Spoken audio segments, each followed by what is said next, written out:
All right, we are live and we're giggling because one of our chief furry officers is going crazy. There's a lawn man outside Karen's house right now, and her dog Rascal is protecting her, making sure she's okay. So this is a live stream. We're just going to roll with it. So welcome to the 12 days of live streams. And we are so very excited to have Lori Bulloch here today. Lori, thank you so much for joining us. Yeah, my pleasure. I've been looking forward to it. Yeah, awesome. Well, a little bit about Lori is that she lives in the quiet woods of Massachusetts, which when you describe that and I see your background, it just makes me want to come visit you. Oh, please do. Anytime. I would love to, right?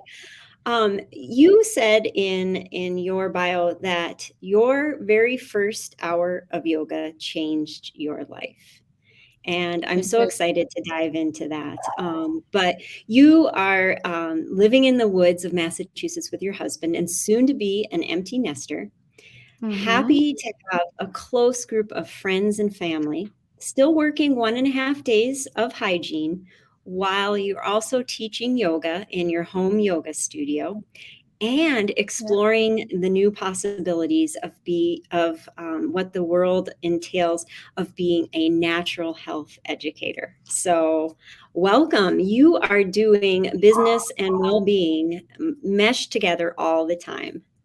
Yes. I figure my main job is to stay as healthy as possible so that when I'm have the opportunity to help somebody else to find health and wellness, that I'm in a position myself to be an example. So it's kind of a fun job, just like taking care of myself. And I feel like that's my job.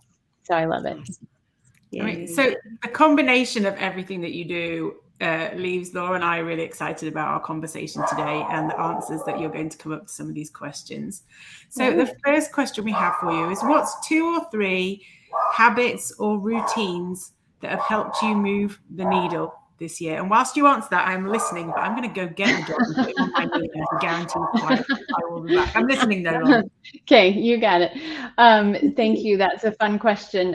So one of the things that I learned in my yoga teacher training in 2020 during the pandemic was energy management is more important than time management. And so I have stepped back to look at my calendar on the wall as how is that day looking energetically for me? So I know certain things drain my energy. I know certain things energize me, like this. And so I try to balance the kind of the ebb and flow of each day accordingly to my energy level, so that I'm not totally tanked some days and totally like too pumped to even sleep some days. I want it to be a little bit more steady. So energy management, and I would say one inspiration that I got at a yoga retreat last summer was do what works for your family first, then be open to possibilities. And for me, that was such a sweet 2-part answer. Like, okay, like come back to earth, come back from all the big, exciting outside ideas you've got, and come back to your family first. And then, like, once they feel nourished, once you feel connected to them and strong as a family unit, then like let your mind just have fun with the possibilities of your business and everything else. So that's been a good kind of anchor for me this year. Also, I've started when I finished my Natural Health Educator certification in September, I was looking for, okay, what's next? I love to learn. And it was a life studio meditation course that I'm in the middle of. And it is so fun to have this. What I'm learning is how to create a space in my head that's like a studio. So I love my studio, my yoga studio here. It's my favorite room in the house. But now I have a studio in my head where I get to just go into this alpha state and imagine.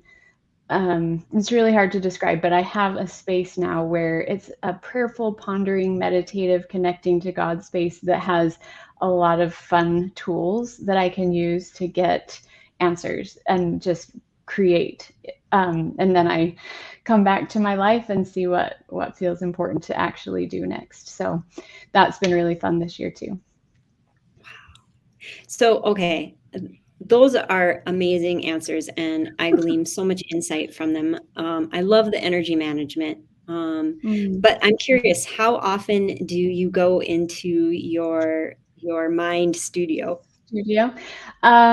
So because of the class, I had kind of a set schedule for the first month, and now I'm on the bonus meditations where she guides us through 8 extra meditations that are just like, I just did your soul assignment yesterday or Saturday. So we just do like, it's on my schedule now, so I'm trying to figure out what that cadence will be. But when I wake up rested and have a little time in the morning, that's like prime time when you're kind of half asleep but rested and just like ready for whatever the day might offer. I'll come down here and turn on a meditation and sit in my little sunny corner here and just kind of let that happen. And she has us journaling and sketching and stuff during it's in the other room, but we end up actually being able to take notes while staying in that meditative space, which is cool too. So Wow. Yeah. So I have a really cool journal now with some of the things that I've been learning. That sounds absolutely wonderful, and I think more people could benefit from doing that. So thank you for sharing that. That leads me to think, I think about morning and morning routine, and I know that you have lots of insight from sources outside of your learning. What are some of the favorite books or movies or podcasts that have really kind of inspired you this year? Yeah, good question. I have my little stack of 3 books that I'm reading, and I have places that I like to read each one. So this one I'm working on my lunch breaks. It's called Healthy Mouth, Healthy You, Holistic Dental Guide to Transform Your Whole Body Health. So that's by Dr. Jorgensen, a holistic dentist in Utah. I was able to observe at her practice last summer when I was in Utah and was really impressed with the way they do things. So I've bought her book, and I've met a man named Dr. Norridge, who wrote Healthy Smile, Healthier Life, the health signs your dentist and hygienist can see that your doctor didn't tell you about. So I've kind of been gleaning from those and just soaking things in slowly so that as I speak with my patients, little nuggets will just come because I've actually like absorbed it. So I'm not speeding through those.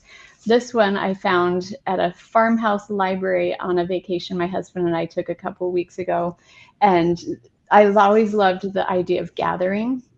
And so Priya Parker talks about the art of gathering. And when you bring people together, doing it with such specific purpose that it's transformational, not just getting together for a birthday or just coming over for dinner or just having a meeting. It's stopping to dive into why are we gathering this group of people in this place at this time, and what can we really create that's magical and memorable and different and unique. So I've been enjoying that one too. That gathering one sounds incredible. And as you're talking about it, I was just wondering, has it given you any ideas for a gathering that you would want to hold? Because just Yeah. We already hosted our neighborhood party on Saturday. So when I was reading that on our way back from the trip, I was like, okay, I have actually a little list that I did on the airplane. This gathering, the neighborhood gathering, when I have people over in January, larger scale gathering, like when you have a 4-hour plane ride, you have ideas. So I just wrote them down. But yes, and then our family Christmas gatherings too, like just when the 4 of us are home, what do I want that to be memorable and unique for this year too? So yeah, I'm implementing. That sounds like almost a must read before the holiday happens. Mm-hmm. Actually read it now, because I know that for a lot of people that's a stressful time, is when people come together. It can be, but when you've spent some time sitting with the why, like what would I love for this to feel like or to look like, or what would I want to come out of this specific gathering, that might take some of the anxiety away, because it's not just this nebulous, could go any direction, what family fight is going to happen. It's like, no, we're coming together because this is a special time for our family to resolve. Like she said, sometimes the purpose of your gathering is to resolve family conflicts, or to, like, if I could find that list real quick. Anyway, she, I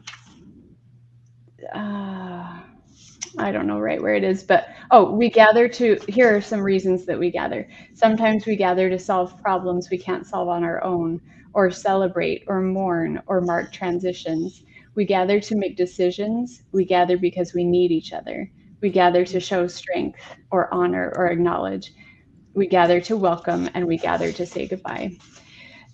So there you go. Like, if you don't have a chance to read that before your Christmas gathering, maybe think about which one of those strikes why we're getting together at Christmas time, or, whenever you're gathering. So that's so cool. So we're looking forward to the holidays and looking forward into 2023. What's your vision for next year? And I forgot to say, movies and podcasts, one of each, real quick. Okay. So movies, my husband and I really like Pure Flix. So it's like Netflix, but Christian and clean. So we have a little subscription to Pure Flix, and that's our date night. We just pop on there and choose one. And then my friend Lindsay Clyde has a podcast called Why I Stay.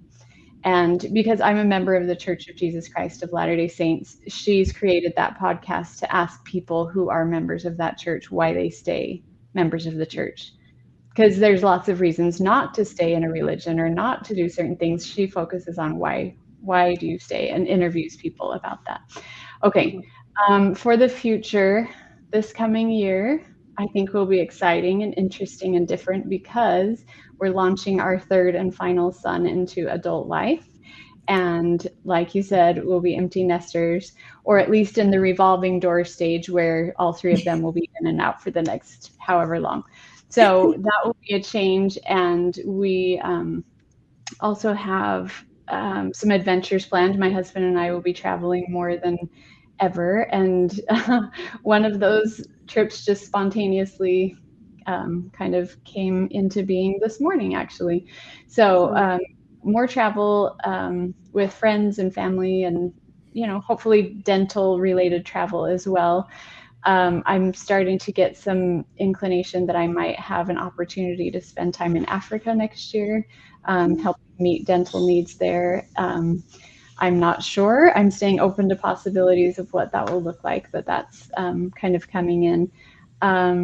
And I think for me, just the yoga philosophies of non-attachment and non-grasping, and just letting things happen in natural ways. So like not having a plan on paper all the time, but doing my morning routine, doing my meditations, praying, staying open, and letting every day just flow, like being curious about what 2023 will be.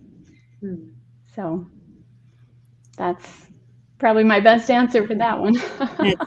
That's beautiful. And part of your business is breathe. And, you think about yoga and breath work, and, we don't have to necessarily think about breathing. We can put intention to our breathing. But that seems, as far as your vision too, some intention, but then letting it do its thing. So yeah, staying present. Like right now, when you said that, I'm like, I've been holding my breath. So like just like letting ourselves in this exact moment just be, and be so grateful and so happy and so present that whatever is meant to be happening in our life is happening, just trusting that. So yeah. Nice. So along with your vision, a lot of people come up with a word or a phrase or a sentence or a series of words. Do you have anything like that for your 2023 on the horizon? Yes, I feel like the word for me is lift. So lifting, and we lift each other we let the Lord lift us. We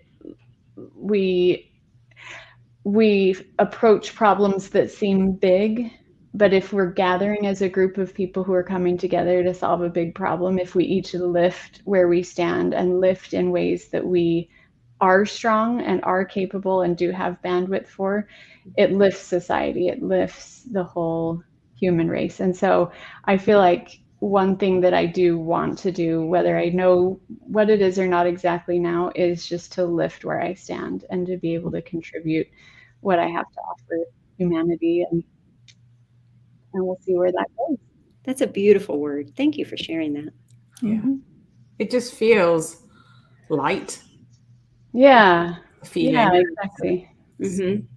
So people that are watching today, how can they find out a bit more about you, Lori, and what's coming up for you in 2023? Oh, thank you. So I have created a YouTube channel. So if anyone wants little snippets of YouTube yoga with me, there are like, I think, 10 to 15 minute videos on One Wholehearted Hygienist is the name of the channel. And also I teach yoga 4 times a week. And sometimes people come over in person. Sometimes we have a hybrid where some people are coming Zoom, some in person.